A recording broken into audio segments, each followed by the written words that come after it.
Yeah. Does that make sense? You're comfortable? Yeah. Are you comfortable with English subtleties? Are you native English speakers? No. Let's say okay. We want a native English speaker. Yeah. It's just because some people will talk fast and so forth. We don't want you to feel. Technically, my first language is English, but I speak. Okay, that's great.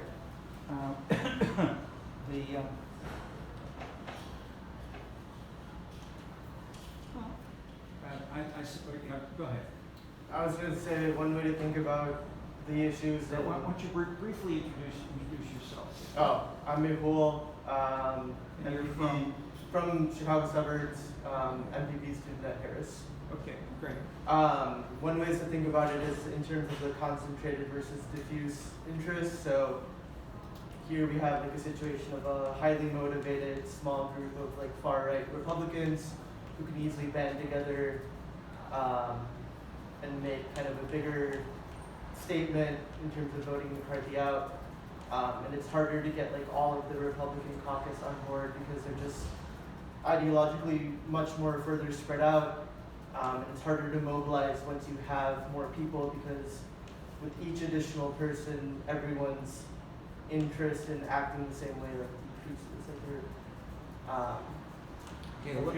But listen to yourself and try to identify specific dynamics. That is, one is the coherence of the party.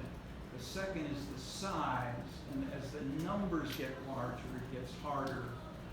Then, at least this is one theory. Nancy Olson, for instance, expresses size, and that way you have a small group. You don't have these kinds of battles to be singing. But I interrupted you, so keep going if you get something else. I mean, that was kind of it. It's harder to whip votes like once the party becomes over X amount of people, and ideologically there's like very differing opinions on what should be done. So basically what you just summed Okay, up. so ideological diversification and size. Yeah. I mean, these are stressed clearly in the literature. It's good to have them right out there near the top. But in a sense, we can X1. These can be X1 and X2. But that's fine. Just put them down, and we'll see if we get how we want to try to structure it. Tell us about Frank. Yeah, but Tell us briefly about your background. So I'm Tom. I'm a third year studying political science here at the college, and I think an important factor is the importance of the extremes.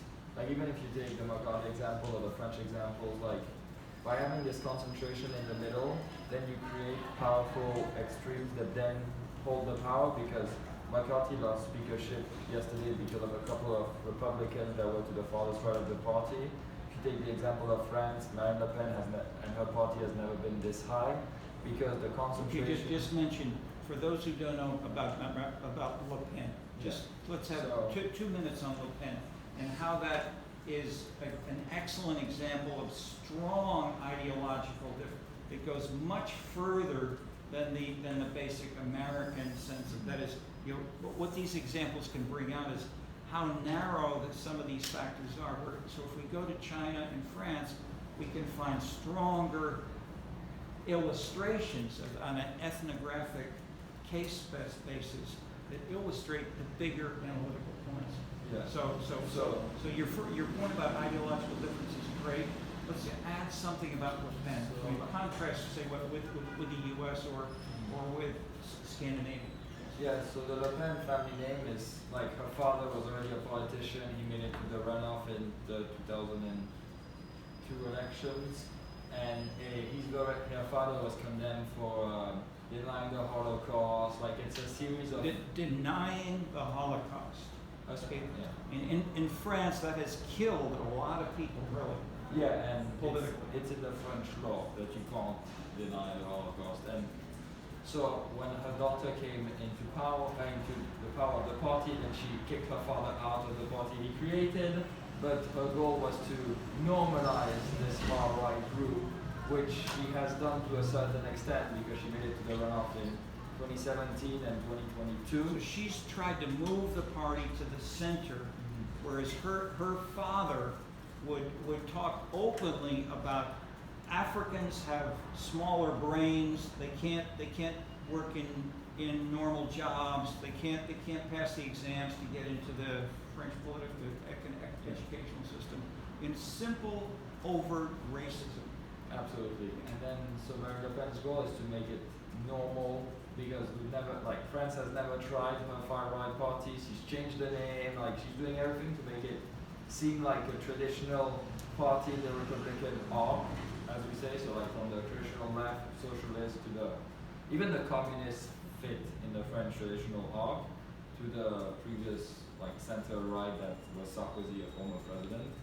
And her goal, which has been working because she has the highest number of representatives in the House, she's making like insane election results that are positioning her in a very good position.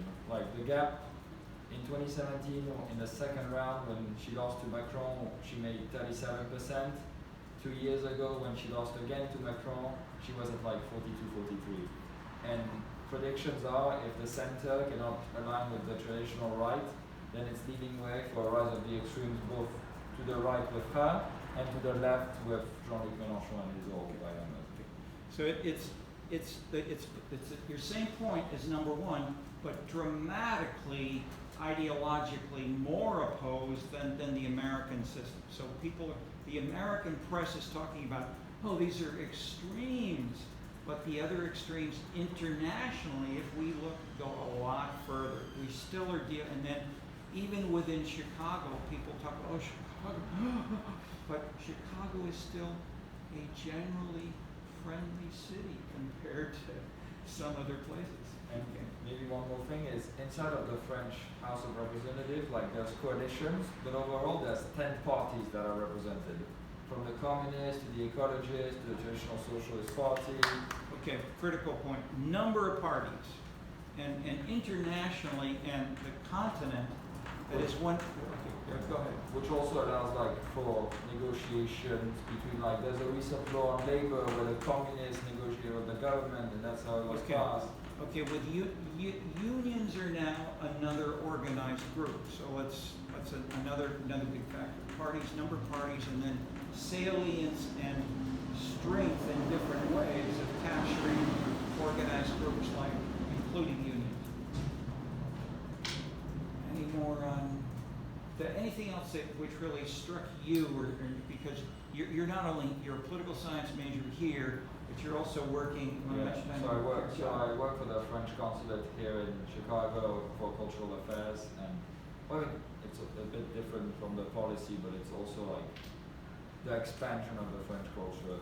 Okay, but this is there's a ministry of culture, which is big with lots of money, and they bring people who have a new book or a new idea to the U.S. and they tour them around through these cultural centers with the etc. Yeah, that's all. If I can try to remember, that's like all the artists the French government pays for them to come to the U.S. just to advertise. Fantastic. Okay, now to give people imagine dozens of Americans going to France or going to China who are writing books and who are etc. So Hollywood does something like this, but this is at a much higher level, and so we have people who then can talk about France compared to Germany, to Italy, Spain, etc. Or the kinds of things which you're talking about. If you can talk with the very top French analysts of these issues, thanks to your organization, it really generates some excellent discussions. Okay. Who else has a point? Yes, you have your hand. Well, one thing Dahl talks about is regime change when dissatisfied masses in power. Can you mention your background? Oh, sure. I'm Isaiah Milbauer. I'm a fourth year in the college studying sociology. Okay. Yeah. And your factor which you were adding is? The factor I'm adding is populism. Populism. So, okay, go ahead.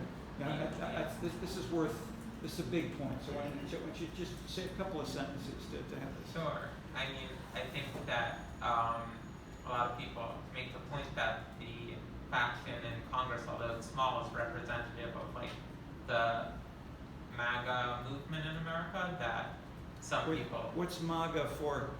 Our professor from China, do you know what MAGA is? What, yeah, tell the, or maybe put it on the board. Make America great again. Okay. So Peter Achterberg, with whom we co-authored the paper where we discovered the rise of the arts, he's given lectures in the Netherlands with his academic black robes on and a red hat which says, okay. But you want to add more than that artistic exaggeration, heightening the emotional connections? Yeah, I guess some people would point to economic conditions for the rise of MAGA, like deindustrialization. Other people would point to rebirth in nativism or racism. But there, I guess you could say there are some sociological factors that have led to a movement in Congress that is, and in politics widely, that is divergent from a more consensus-based approach that Kevin McCarthy may have represented at one point. Go ahead. I had another point. I don't know exactly what to call it. Maybe leadership, the strength of the specific people in charge. Because, for example, when Nancy Pelosi was first elected Speaker in 2006, a majority of members of the Congress from states like Mississippi or Arkansas were Democrats. So, I mean, they were Dixiecrats, maybe not segregationists, but you had some really conservative Democrats who she needed to become Speaker, and she never lost a Speaker vote. Now, they might have disagreed on policy issues, but I find it interesting that by all accounts, the difference between Democrats when Pelosi became Speaker was much wider ideologically than the difference between Republicans ideologically is now. Yet Pelosi lasted 15 years and McCarthy didn't last one. So if I could give that a name, I would say leadership. Okay, no, but it's good. L is a good beginning, but what are the ways that we have conflicts between well we can what you stressed rightly, very powerfully, the substantial ideological, or point one, big ideological conflicts with the Dixiecrats, the American South, a whole tradition of which I asked in the first class, to try to point out these cultural differences which is in our readings this week, heightened. I briefly gave you the appetizer on Monday. Who wants to say a word or two here about Dixiecrats and the regionalism from Elazar? Who's read Elazar for today and can bring that into the discussion? Anybody? Okay. Reading is good. Okay. So the Elazar, I won't try to. That is what we want to do we're going to answer all these things in the whole course.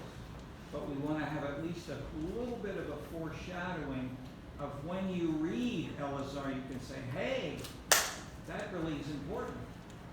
Now, and we can see how this helps interpret how France is different from so, I mean, the term Dixiecrat went way back, but the person who really made this major national party link successfully was Richard Nixon. So Nixon was fighting against the former governor of Alabama, who was the strongest analog to the Le Pen racism. He's classically talked about as the most racist American politician. He never used the word racism. He never said African Americans are inferior genetically. He would have general terms such as different kinds of people have different. That is the heightening means something like a red hat like that is very, very different. So the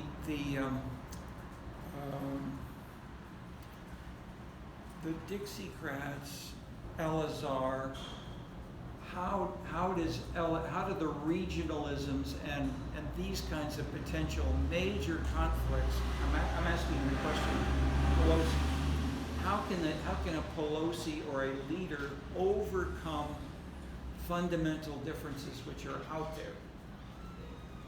And where did McCarthy perhaps heard that out? But go ahead. I mean, obvious way to make deals is to offer concessions in policy making. So funding bill comes up, you know, you can buy votes for a speaker by saying I'll pay for XYZ program in your district. Okay. I know McCarthy. No, okay, so slowly. So these are big. They're very important. And this is the obvious simple, two simple obvious answers. And let's just elaborate them a little bigger. And they are one, to try to build an ideological coalition, which is different. And where might we see this? Anything that you see the beginnings of this in the course, or illustrated even with Trump? I'm mentioning Nixon and I'm mentioning Trump. How have they done that ideologically? You like the culture wars type of narrative that they're putting forward? So Yes. you know, changing school curriculums to be trans rights, LGBTQ Yes, rights. exactly. Okay, so how do these issues are great to bring in, but how and why do those analytically fit into this question? That is, how do they join with the parties? That is, in the past, we asked the person from Pittsburgh. Is he still here? Not today. Okay. Sorry. No. Was it? No. Knoxville. He said 2 or 3 times conservative, and I probed 2 or 3 times. What do you mean by conservative in the South? And he never really answered. And so I'm beginning. We're going to get a lot through the course on the issues of ideology, but and one of which is to add social issues. That is the classic French. I mean, the French invented the left-right, and the left-right was on land, aristocracy. I mean, it was the classic economic issues were the main driver, and the theories of socialism and 19th century European socialism and left-right continue with the New Deal here, and they both are breaking up. They're breaking up especially by adding social issues.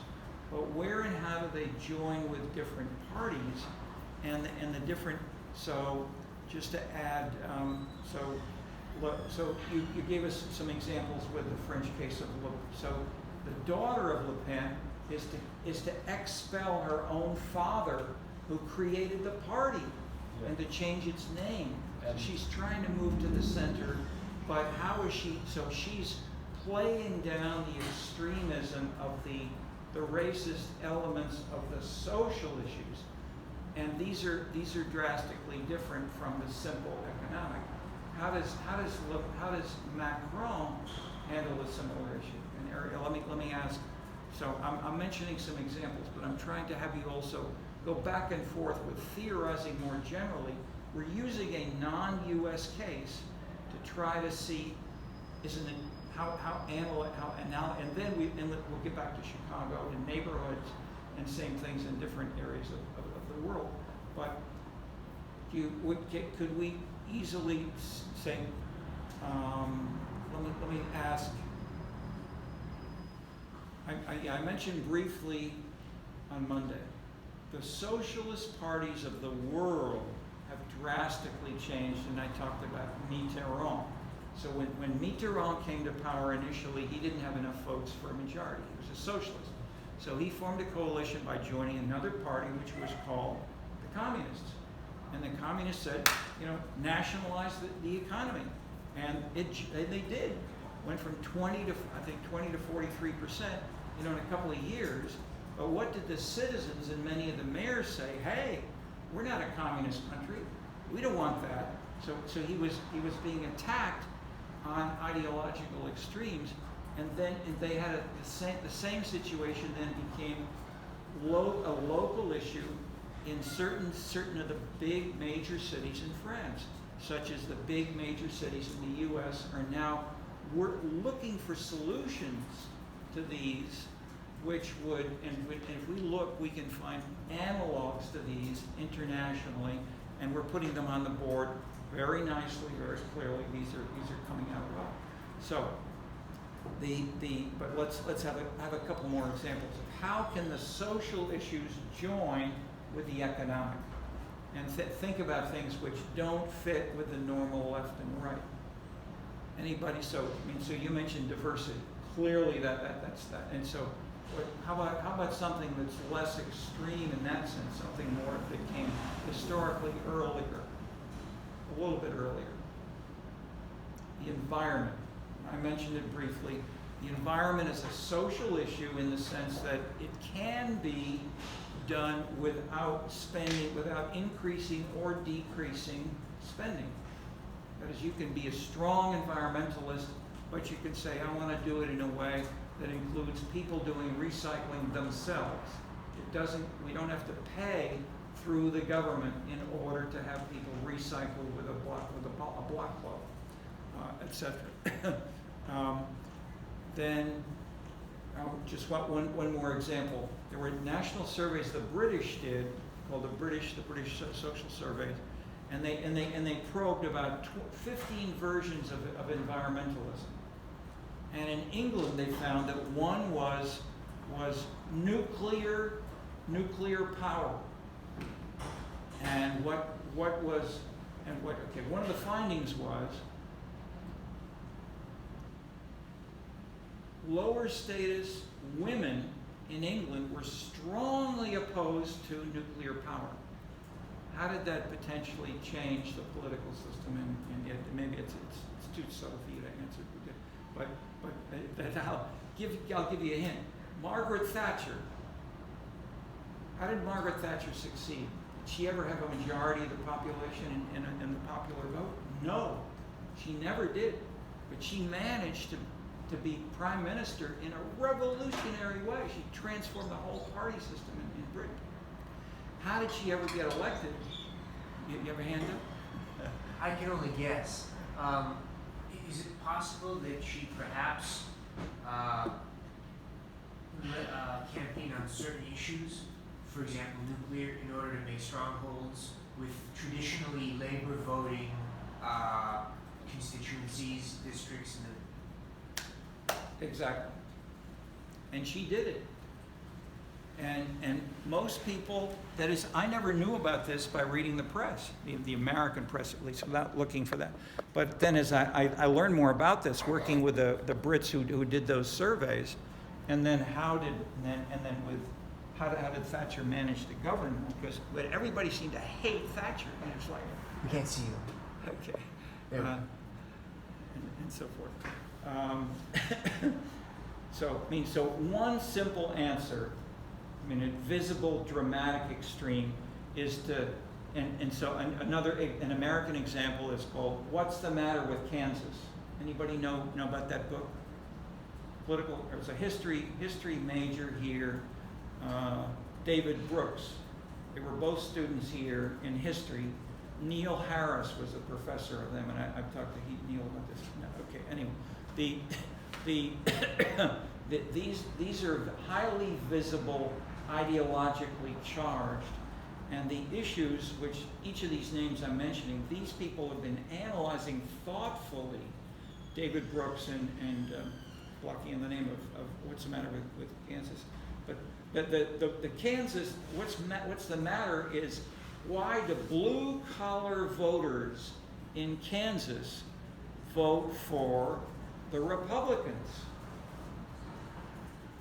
And the party mobilized by using, this is not just Kansas, but he studied it in detail, abortion.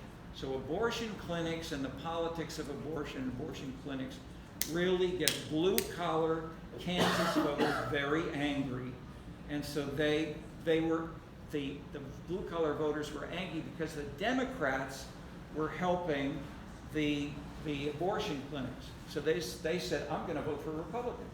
And so you had a substantial number, and then in the same way that Nixon had attracted blue collar voters to come to the Republican Party because he brought in race in ways that were, it was more, you know, it was much less, it was not Le Pen, it was not, you know, the real South, but it was enough that Nixon could mention it, that there's the primary and then the national election. Within the primary, Nixon won. Among the Democrats, there was an open, dramatic conflict between Mayor Daley, who was a leader of the unions and the traditional blue-collar voters, versus the New York intellectual feminist activities on the other side, both fighting within the Democratic Party, and Daley lost. So what happened to the blue-collar voters in Chicago and America?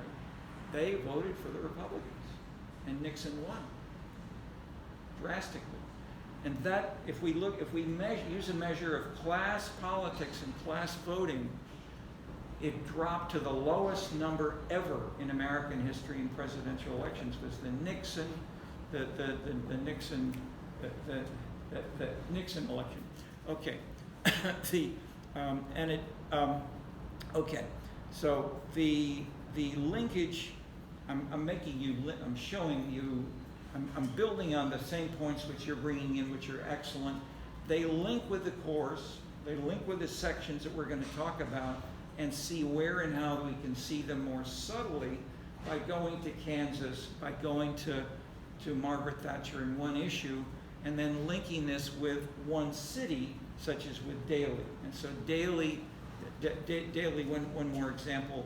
Daley was invited to have a dinner with the Prime Minister of Japan. That dinner, and there was a Hotel Nikko. It was called. It was owned by the government of Japan. It's a big building in downtown Chicago, and it was also they had the Japanese airlines and Japanese food and Japanese restaurants and so forth, and it was excellent. It's very, very high quality, very attractive. And Daley too. This is Daley too. He said, I refuse to have dinner with you, the Prime Minister, because I will never go to a restaurant or hotel which is a non-union organization.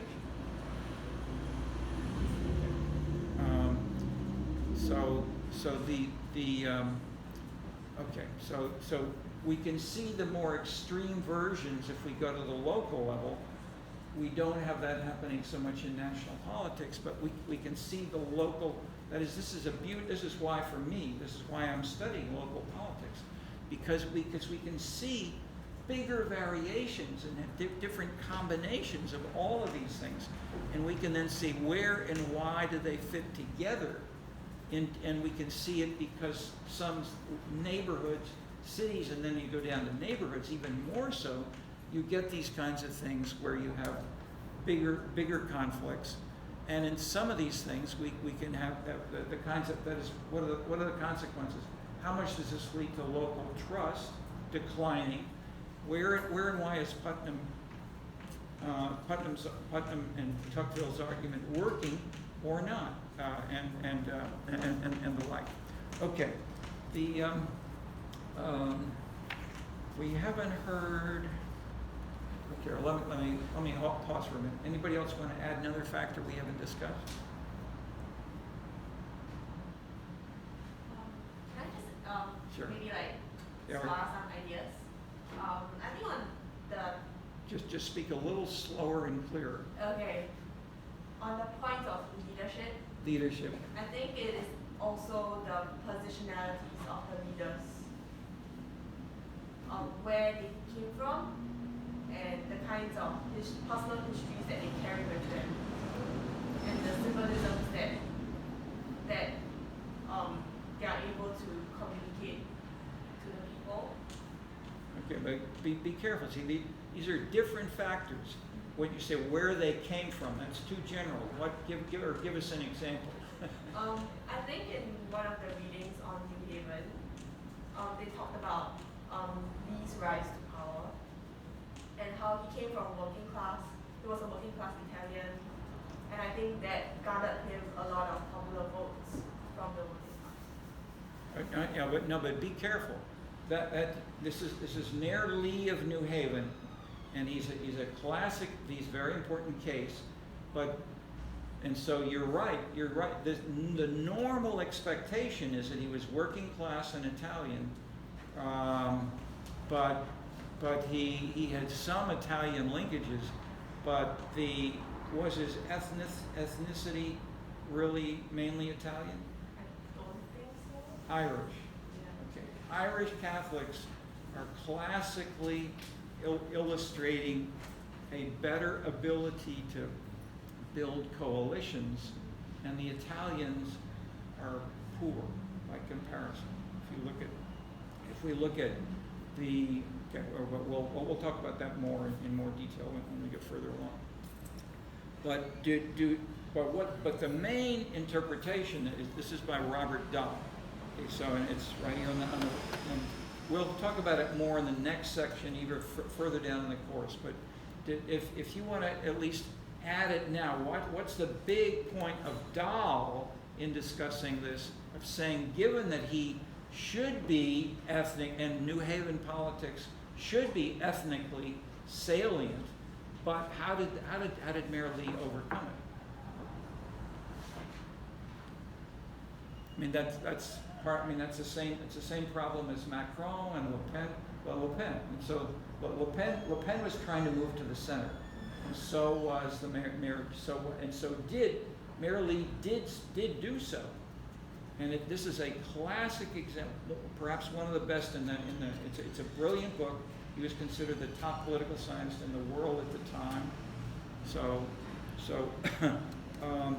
And he showed how by breaking many of the rules of the game, you can see new ways of political leadership can work successfully. And he then did so by saying, our normal theories are too simple. And he built a newer, better theory that really directly contradicted business leadership. So the big battle between Hunter and Dahl was the business versus political leaders.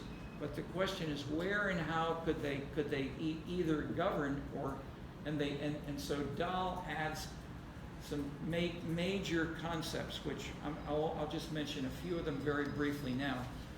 Watch for them as you read, because the book does not give you a list like we're doing here. I mean, what we're doing right now on the board is great, but Dahl does not do that.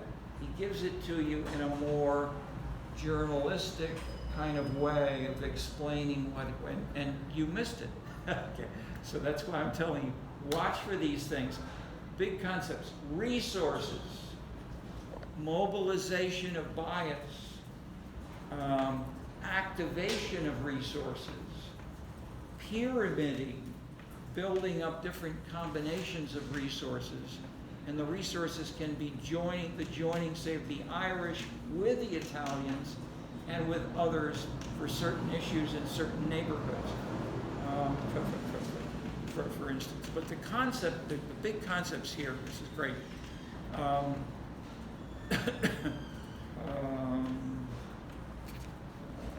list right here. Okay.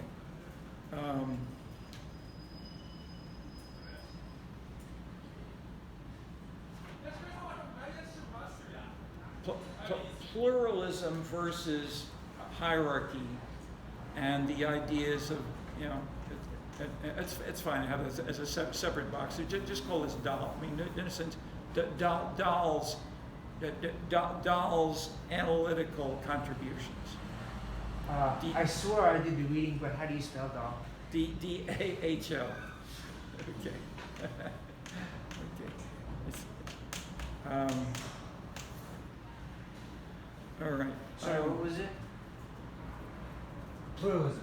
Pluralism versus we can call it, it's been called in the literature, monolithic or hierarchical leadership. That is, it's top down versus bottom up, and it's discussed in something like that in China, in Korea, in North Korea, a former TA in this course and in the winter course, Joseph Yee, he's written papers on evangelical churches in North Korea. How many of you read about that in the New York Times, or Wall Street Journal, or the LA, Boston newspapers? Zero. That is, you can have new kinds of domestic policies and have the president of North Korea openly welcome and applaud them. Okay, that is, I'm illustrating how communism officially, or the strong party, can be seen as simplistic, or it can be seen with more subtle. And Dahl's concepts are ways of answering the harder question which we've asked. How can you overcome the ethnicity? How can you overcome the left and right of the economic issues alone? And Dahl's answer is by adding more things which you can put together. So instead of just saying leaders, or Pelosi, so how does Pelosi do it? What are the more specific things that Pelosi did? And so everything you said is right, but if we dig more deeply, that's what we're going to do in this course. And Dahl gave us an example of moving in this direction. These are the things that I mentioned today. What's the matter with Kansas, Macron, etc.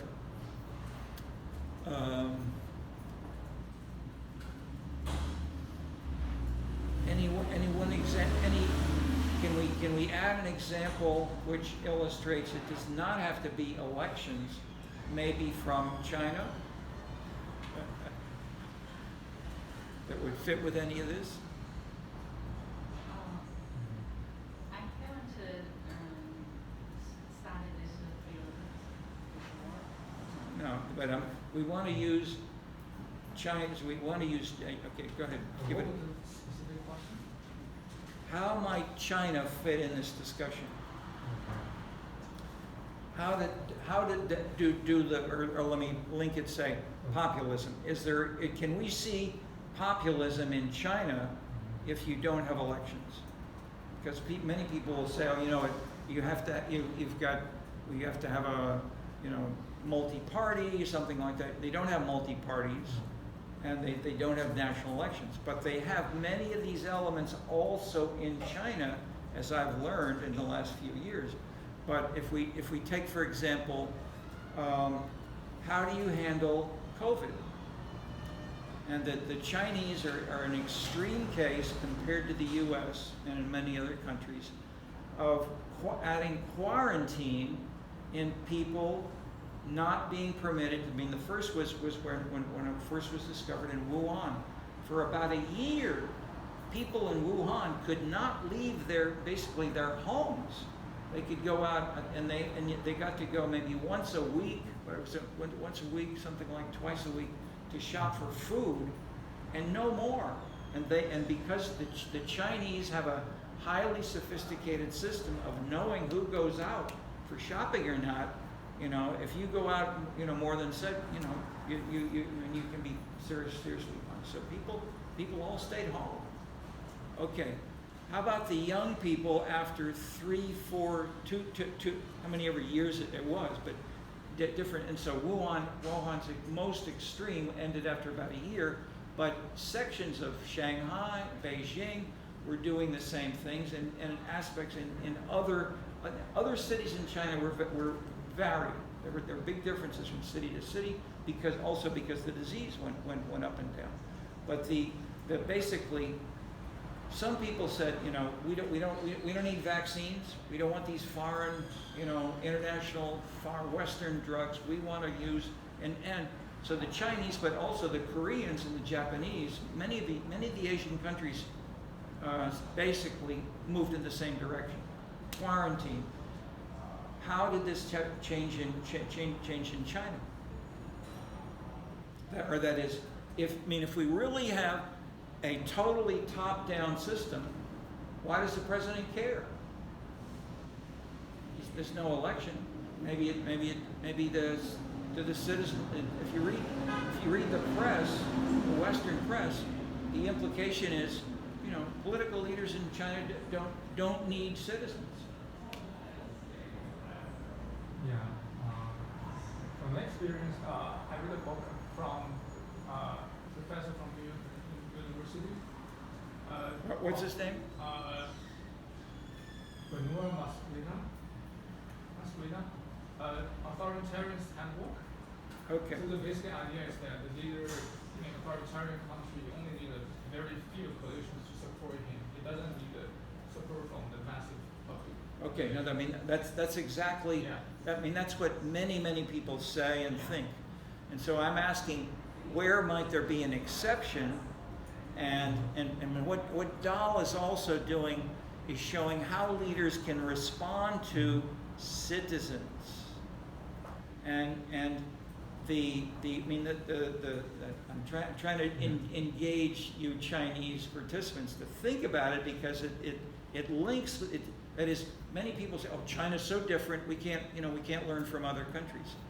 No, we're going to show you in this course, we want to deliberately include China precisely in France, because they have strong states, they have strong party traditions. I mean, for years, people said France, everything, and then Macron destroyed the whole system. Okay, and so just briefly, just to tell you, and remember roughly what happened with the French party system. Yeah, so traditionally it was a two-party like the US, even though like on the spectrum it's not the same, because the traditional French right is closer to Bernie Sanders than they are to McCarthy in their politics. Yeah, no, that's very important. The left is closer to Bernie Sanders. And yeah, Okay. Macron is closer to Sanders than he is to McCarthy, even though he's considered center right. Okay. And so Macron became running as a new party, but what did he? Did he have a strong organization like the communists or others? No, he doesn't have a strong organization, because every time there was a senatorial, which in France like people don't vote, but it's elected officials who vote for senators. And since Macron doesn't have any like mayors or elected officials on the lower level, then he always loses senatorials. It's more like it's the first elected office he ever held, and he's just like poking from left and right people. And Okay. Ideologically, in terms of people, in terms of connections, he was centrist. But then, how did he get there? I mean, The voters elected for him because he broke all the rules of the past, and he got enough votes so that the people that were candidates for the National Assembly, called the U.S. Congress, they formed a new party which didn't exist before, and they got a majority. he got a super majority in his first term, and now he has like a small majority, which means he has to negotiate. Okay. But imagine destroying the Democratic and Republican parties, have a totally new party, and beating and getting a majority of. I mean, that was a revolution, a peaceful revolution. Okay. So just to come back to China, how can we do this without elections? And do we have examples of citizens making? There were lots of citizens, or ask a question, which citizens were distinctly unhappy with the quarantine? Yes. The young people. Young people, for sure. And well-educated. Well-educated, young people. This is covered by the U.S. press as well. Mostly are in the big cities like in Shanghai. Big cities. Yeah, that's where the paper revolution first came. Yeah. Okay. Just mention what's the paper of the white paper revolution? The white paper revolution first origin in 1990. That's also a very big city in China. But just describe how the revolution was. How the revolution is basically if you put up a white paper, represent something. But if so many people in Shanghai, like in other big cities, just standing on the street and waving the paper, the white paper, there's nothing on that. But he's just generally trying to get rid of it from the street because that's the kind of demonstration from their point of view. And this happened massively in Shanghai and other cities. And what did the president do? The critical point is maybe in December 2022, there's lots of massive protests in Shanghai, and they're just calling down the CCP, and that kind of really irritates the Central Party. So they're trying to get rid of all of them. And CCP, you know what CCP is? yeah. Okay. So I guess the problem. Central Committee of the Communist Party. Yeah. The problem with this is the Central Party definitely care about the like grassroots level politics, in the sense that the citizens might protest with the local authorities, and actually at first the Central Party tried to attribute everything to the local system, because they attribute in the sense that it's because the local authorities are doing something wrong. It's not because of us. But gradually people realize it's a pattern that we are occurring in all of different cities. So they attribute the crisis to the Central Party. So that actually affected the whole national wide politics in China. And so, really not wanting to have people attack the whole party, whereas a key driver, at least one key driver, was seen as, I mean, we don't know, the question of how much all these different things are at work, age, et cetera, lifestyle, Hollywood movies, travel, education, I mean, all these things, cell phones, but if we just stay with one big factor, quarantines, what did he do, what did the president do about quarantines? So the party is like this. The Shanghai is exception, definitely. And very first Shanghai is like a enclave. So everybody's kind of free, like in the Western countries. It's the same as people can go out. But gradually, because of the Delta, it's very widespread. You cannot control that. And then the Central Committee sent the deputy minister of the central government to directly control the Shanghai authority. So in a sense, the Shanghai local authority has no power to control the COVID anymore. It's directly controlled by the Central Party. So after that, basically Shanghai turned into another city in China, in the sense that they are complete control. Yeah. But in a sense, stressing the top down. But did he reverse the quarantine policy? No, until the massive protest. But you're leaving out the big point.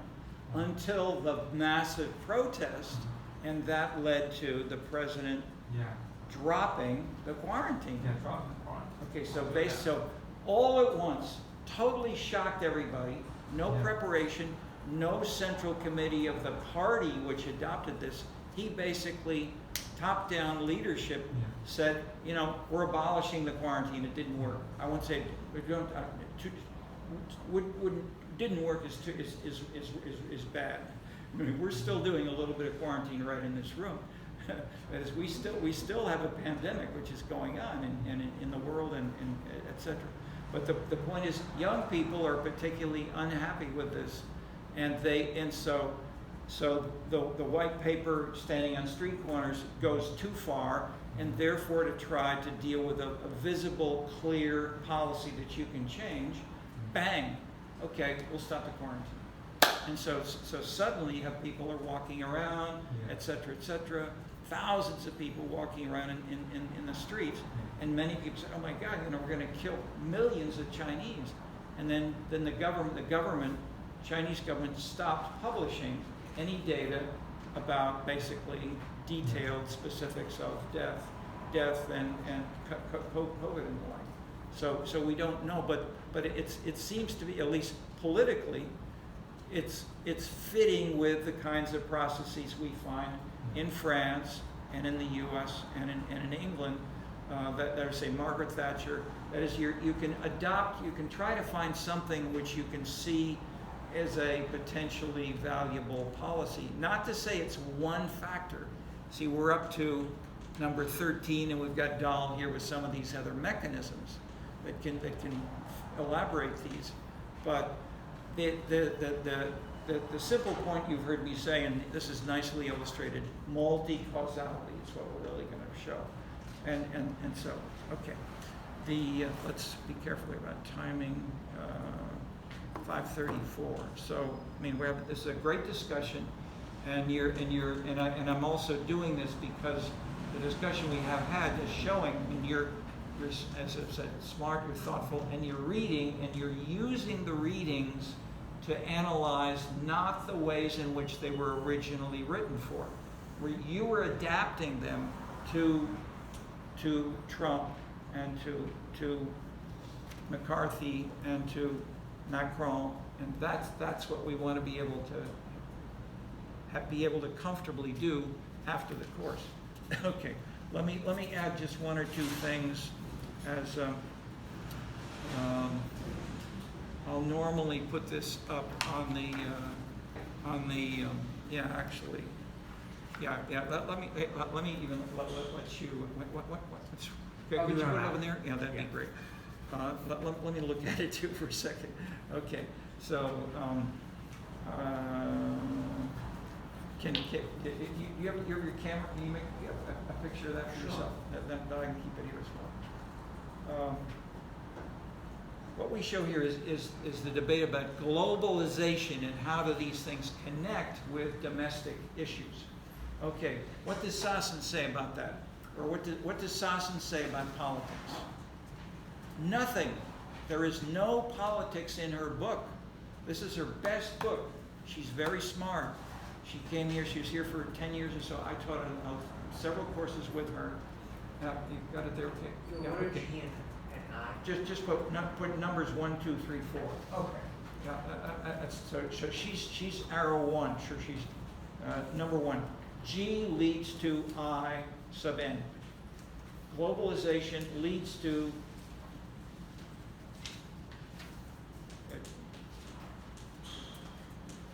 inequality of income. See, this is her original idea. That if you have more globalization, we'll have richer people, more rich versus more poor, and they will be in more conflict, and that can be a more difficult economic situation because of globalization. Okay, briefly, what is globalization here? Narrowly defined, it's Wall Street, and it's the economics are the driver.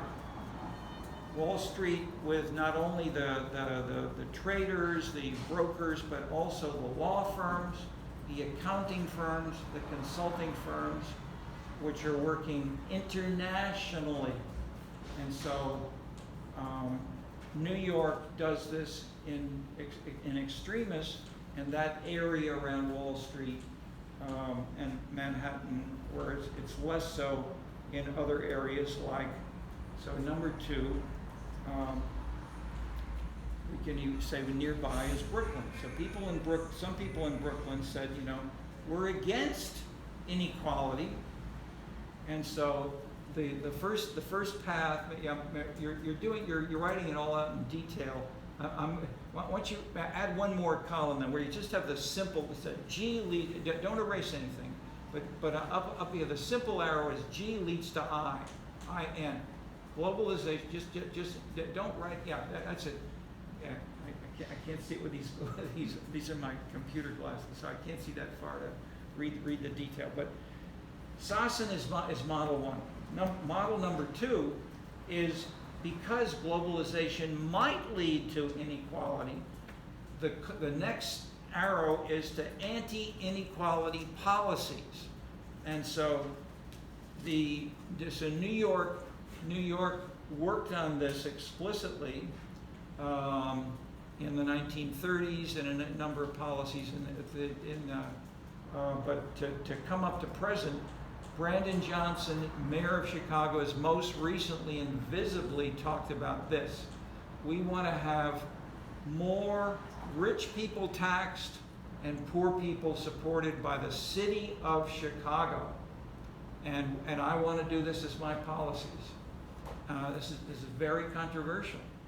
To do this, to have a mayor say this strongly and forcefully as he has done, including potentially a fee for every single global or every single market transaction, especially of, say, the futures markets. It's a major financial, it's the world leader, it was, at least the world leader of financial futures it's not New York, it's in Chicago. So the Wall Street has the New York Stock Exchange, but Chicago has the Chicago Board options on that. Okay, so if we had a fee of, say, $50 on every single futures transaction, so the people saying here, so path 2, why don't we have these policies? Path 3, give us the picture. We've got the top path is I, the bottom path is AIP. And so we have two paths here, A and B. One is, let's say, people with globalization, could be the dynamics working of Wall Street or Brandon Johnson. But then we have, then Brandon Johnson would be B, anti-immigration policies. That is, left parties can oppose inequality. So you got a question? So you said anti-immigration policies. I'm sorry, my mistake. Inequality, I should say. Yeah, that's it. Okay, and then the fourth path down at the bottom is OV, is other variables. And then show other variables can also lead to these anti-inequality policies, such as the broader national history of a particular country, let's say the Eastern Europe. The East Europeans had strong Communist Party leadership from 1940, 47, 48, until the Berlin Wall in 1989, basically.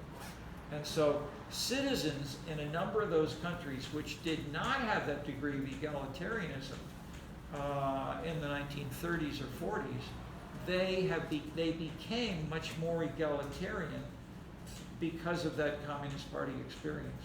Probably, I won't try to push too far the causality, except to say that the citizens elected, even though the Berlin Wall went down. If you're in Poland, you're in the Czech Republic, you could still, they did after 2, 3, 4 years, they elected the communist parties in reaction against the market reform, quote, reforms, which were coming from the world financial organizations, and in ways that the citizens of those countries don't fit, the factor of point 4 there is other variables is the experience with communism, what locally transformed and strengthened a dynamic which is not simply globalization as analyzed by Sasson. Okay. All right, this is straightforward, simple stuff. I mean, compared to what we have on the other board, this is simple. But the point is, even though this is relatively simple politics, it's missing by Sasson. And at least so many people talking about the same ideas in ideological statements, Bernie Sanders and so forth, will talk about these kinds of dynamics and ignore so Sanders can introduce point one, but if you look more closely, how are these things working out in practice? These other kinds of things are fighting against each other, and so what these things are, so let me make one simple bottom line. I don't want to go push too far here. Yeah, as the time is over, simple bottom line is these things are more complicated than the normal journalistic and the normal social science theories. In this course, we're going to try to add subtlety, but we're not going to go all the way to atomistic anti-intellectualism. We're not going to say there's no theory which works. We're going to say we need better theory than we have from the past, and we can build on everything from the past and integrate it more coherently if we do it right. Okay, that's what you try to work on it yourself, and I'll try to work on it, presenting it week by week as we use this discussion. And I deliberately have left out a lot of summarizing the readings because you're going to read it yourself and see these things come together. Okay, and I can shift back and forth. Different weeks so I gave you a simple lecture discussion and these points from Dahl because these are not in the reading directly, but you can pick them up from other things later on. But I'm giving you hints from these to build up. Okay? Are you? Just trying to get everything. Okay. For the people watching at home. That's great. Class is over. We'll normally have office hours on Monday, but for something quick,